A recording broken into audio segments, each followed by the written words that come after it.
Welcome to the GCN Tech Show. This week we've got more new shades, Contador's new lightweight everesting bike, tan sidewalls from Continental, the Bike Vault, your upgrades, and a new wireless free hub that could be the end of derailleurs.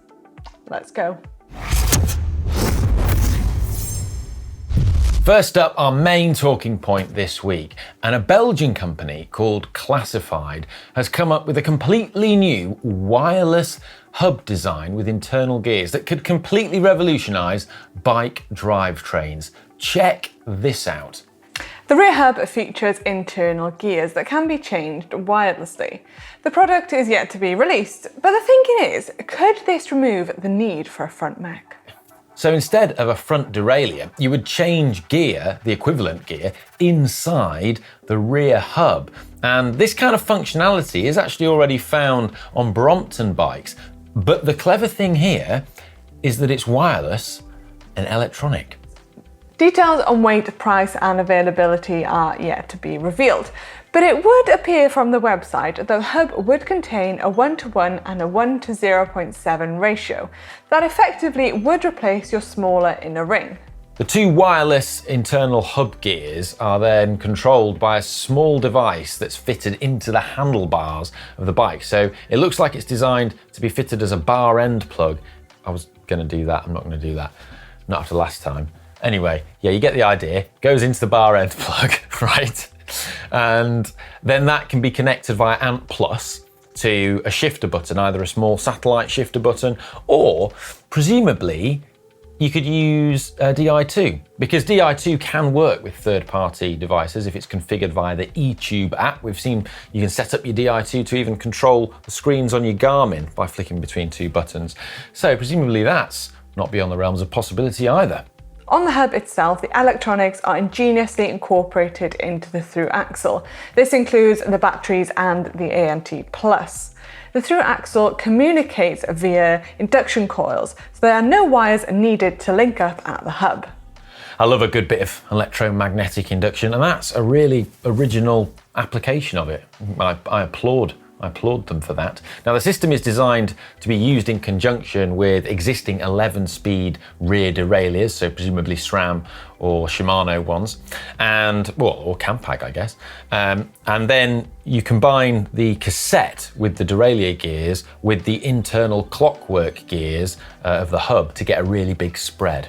So why bother? It seems quite complicated, maybe slightly over-engineered, and those cogs look quite intricate and, dare I say it, delicate. Good questions, Manon, and, to be fair, you might be absolutely right. There might not be a point to this system. But I'm gonna try and, play devil's advocate and stick up for them. So firstly, one-by drivetrains, they are much neater. They look really clean. They do look nice on a bike. And the other thing is that they're often considered to be more aerodynamic. So we've seen a lot of time trialists on the UK domestic scene switching to one-by setups, and that's just one of the gains. And we've seen, times get faster and faster and faster on the UK circuit. But also at World Tour level, we've also seen top riders like Tony Martin go for a one-by setup where the course permits it, because it is there's less clutter, less frontal area on your bike. It streamlines the bike. But there could be some other really big advantages to this system as well.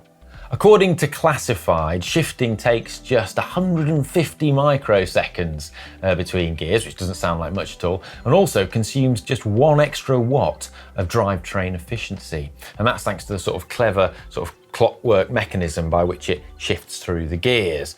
Also, it's apparently better at shifting under load, and according to Classified, it can shift while under load up to 1,000 watts. I mean, to put that into context, I can't imagine many people wanting to try and shift between their front chain rings while pumping out 1,000 watts with a conventional derailleur system.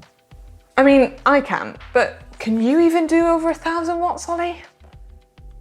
No.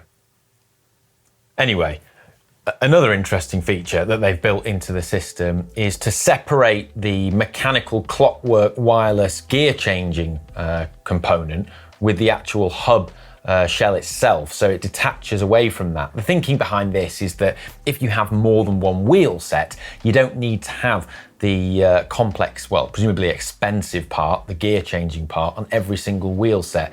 Just the hub shell will detach away from that, and then you can just slot into the gear changing bit, sort of like leaving the derailleur on your bike as you do already. But in order to make that particular element of this design work, the manufacturers are going to actually have to produce their own cassette. 4 11-speed cassette ranges are listed on the website, and they are said to be machined from a single block of steel. Now, I'm imagining these are to be very similar to the beautiful SRAM red cassettes. Apparently, the large driver interface replaces the need for a cassette spider, and this results in a lighter cassette.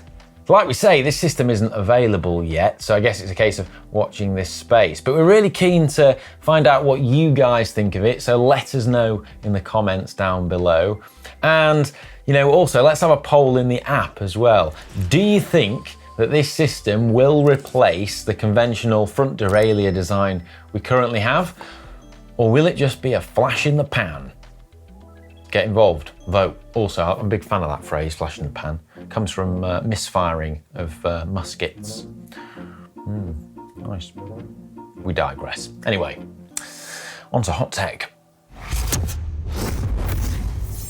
First up on hot tech this week, we've got the results from the poll last week. We asked you to vote hot or not on the new Rapha sunglasses, and the result, well, was hot. 57% of you thought the new Rapha shades were hot, so, well, I guess that's official then, isn't it? We love a custom paint job here on the GCN Tech Show, so check this out. This is the bike of German national road champion Lisa Brennauer. It's a custom Obeya OM-X in the German national colours. The bike was designed using Obeya's MyO system, which allows you to completely design the colours of your bike, and those forks are definitely going to stand out in the women's peloton when racing resumes. I'm also a big fan of that national champs kit as well. Very nice. This week, many of you may have seen in the news that Alberto Contador has broken the men's everesting record with a phenomenal ride, especially considering that he's well and truly retired these days. He must be in amazing shape. But what really caught my eye about it was the bike that he was riding, because Alberto Contador appears to be, launching a new bike brand, his own bike brand, in the future, but it's kind of a bit of a mystery at the moment. He's not, he's posted lots of pictures on it, but he's not revealed the name of his bike brand or the name of the bike that he's riding. But you'd bet that, and it looks this way as well, that it's going to be a very lightweight bike suited to climbers, because that's Alberto Contador all over, isn't it? But I'm going to propose that you guys, the GCN Tech audience, put your comments down below as to what you think Alberto's bike and his bike brand should be called, because I reckon you can come up with some brilliantly hilarious suggestions. I mean, obviously we're probably going to get Biking McBikeface. I'm expecting that, but I think you guys can do better. And also, by the time this show goes out, the everesting record will have been broken again anyway, as is the way it's happening at the moment. But yeah. This week we've got more new sunglasses. So these are new shades from the sunglasses brand Sun God. They've brought out 2 new styles, the Velans and the Vulcans. Check these out. So both are available in either a full frame or a half frame design. The Vulcans, they're a bit kind of bigger, a bit more substantial, maybe a bit more sort of aggressive looking. As mentioned, both frame styles come in either a full frame or a half frame version. But what's really cool for me is that you're actually able to customize them to a huge degree at the point of purchase. So you can pick your lens color, your frame color, the little logo color on the side, and also the ear sock kind of gripper color as well that attaches onto the back of the frame. And this is at no extra cost. It's kind of included within the purchase price, which I'm a big fan of, because I think any kind of customization on products that's accessible is really cool. It allows you to be different from everyone else. According to Sun God, the glasses feature something called 8 KO lenses, which I've not heard of either, but apparently it's optically superior and lighter than polycarbonate, which is the material that's used in most sunglasses for the lenses. Also, they're said to be hydrophobic, there's a lifetime guarantee on them, scratch resistant, and there's 4 different nose pads available to tune the fit. And the Velens in the half frame version are said to weigh just 23 grams, so pretty light as well. Nice. And finally, in hot tech this week, we've got some big tyre news. Continental has just launched a tan sidewalled version of the GP5000. How cool is that? Although they're not calling it tan sidewalls, Continental calls it cream. Weird. Anyway, whatever you call it, they look really cool, don't they? Check these out. I feel like people have been waiting for a tan sidewall tyre from Continental for a really long time. Certainly, I think a lot of demand for it. And they're a special edition that's been launched to honour the Tour de France. They're available in a 25mm version. And interestingly, they were actually launched on what would have been the second rest day of this year's Tour de France, were it happening at the same time. And something else I spotted was that the claimed weight that's on the press release is actually a little bit heavier than the normal black standard version. So it's 255 grams claimed versus 220 on the normal version, but I don't care. I think they look awesome. Big fan of tan sidewall tyres, and I know a lot of you guys are as well. We see them on a lot of bike vault bikes. But let us know what you think. We're gonna have a poll, hot or not, Continental's tan sidewalled GP5000 brackets cream. What do you think? Are they cool? And we'll reveal the results next week. Anyway, more hot tech next week. Cha-ching! It's now time for Screw Ryan Upgrades by Upgrades, where you send in upgrades that you've made to your bikes, your helmet, your shoes, anything to do with bikes basically, for a chance to win the ultimate prize, a GCN cap. It's a pretty good prize. Before we move on to this week, let's take a look at last week's results. And we had 2 very good upgrades, I think. If you remember, we had G_2 custom painted Cannondale modern classic road bike and Man Stacey's hand painted physique shoes. And the winner was, with 82%, G_2's custom painted Cannondale modern classic road bike. Well done. Send us your details on Facebook and we'll get the cap right up to you. It was a very good upgrade, to be fair, but I did really like the shoes too. There can only be one winner. First upgrade in this week is in from Fitty. My neighbours wanted to end the life of this road bike and throw it away. I could not let this happen. Instead, it became my lockdown project. Originally, I wanted to convert it into a fixie, but then I decided to polish all the old parts and get them working again. Stripped it down and repainted it. As a tribute to John Cannings and his video, the colour choice was an easy one. I'm a very big fan of the colour choice, and those mudguards look, you could use them. They look brand new in that before photo. Yeah, you could definitely salvage that. I'm glad you didn't let them throw it away, because you can still get use out of this. A bit of paint. Get all the old bits working again. Are they the original wheels as well? Yeah, I think they are. Good job. Very nice. I like the brown, I feel like it's a retro brown on the saddle and the handlebar tapes that go very nicely with this colour. And the tan sidewalls or white walls, very nice. Very good upgrade. That is a bike where you're going to turn up to the cafe stop and everybody's going to think you're really cool, because that's a very cool bike. But who is Fitty up against? Let's have a look at our second upgrade. Next upgrade is in from Robin Guitar. After deciding I wanted to get into cycling and failing miserably to find any bike within my budget, I decided to attempt to fix up a broken old road bike I found on Gumtree using GCN YouTube videos. Took each component apart, cleaned it, including the right shifter which was jammed, sanded down the frame and resprayed it with bling paint, and gave it some new tyres and finishing kit. I'm very happy with the final product, spent £200 in total, and it's now running like a dream. That paint is very bling. I like that. You can't quite see it from far away, but that close-up picture, very bling. I like that. Oh, tan sidewalls too. Very nice. Very good job for £200, I have to say. And since lockdown, everybody has wanted to get into cycling and buy a bike.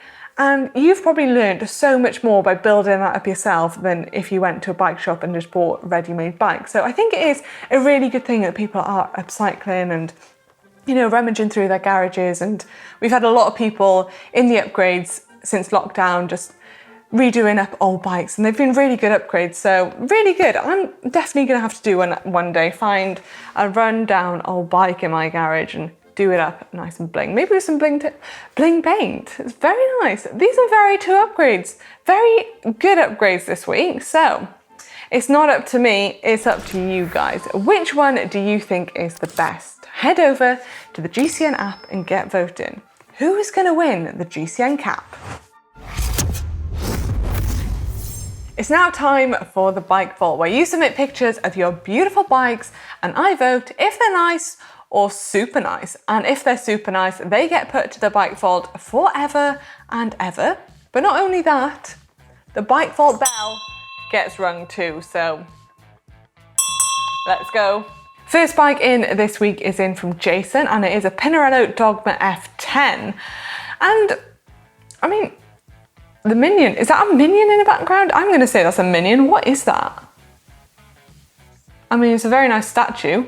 Welcome to my garden.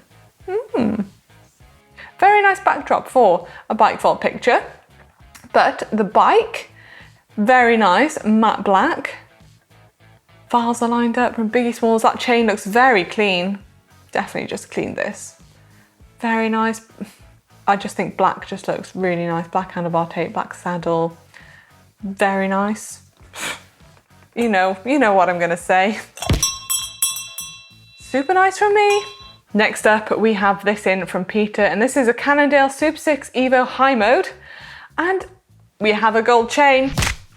And that looks even cleaner than the last one. Very clean bikes this week. That is a perfect bike vault picture. Clean background, everything's in line. Nearly. The front valve's a tiny bit. We're talking a little bit off, but I mean, that's okay. No chimney in sight. Very nice. I'm gonna super nice this one too. Off to a very good start this week. I'm a big fan of that. Very nice. Third bike this week is in from Ewan with a giant on the wall. Now this looks like Ollie's set at home with the bike on the wall and the crank in the wrong place. Do not follow Ollie's bike in the background. It's not setting a good example. This is not okay. We can't have this in the bike vault.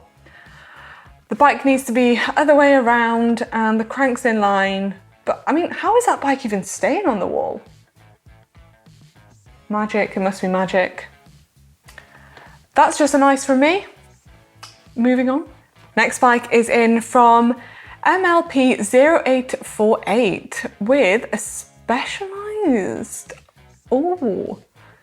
liking this color on the bike, very nice. And that's quite a big drop, saddle to handlebars. Valves are lined up, Biggie Smalls. It's ticking all the boxes, quite clean background, hedge. Good old bike stand that. Very sturdy, no twigs in sight. Very nice, I'm liking that. Yeah, super nice I feel. Last bike in this week is in from B Mascant76 with a nice Trek Madone. Very nice fluorescent yellow. But.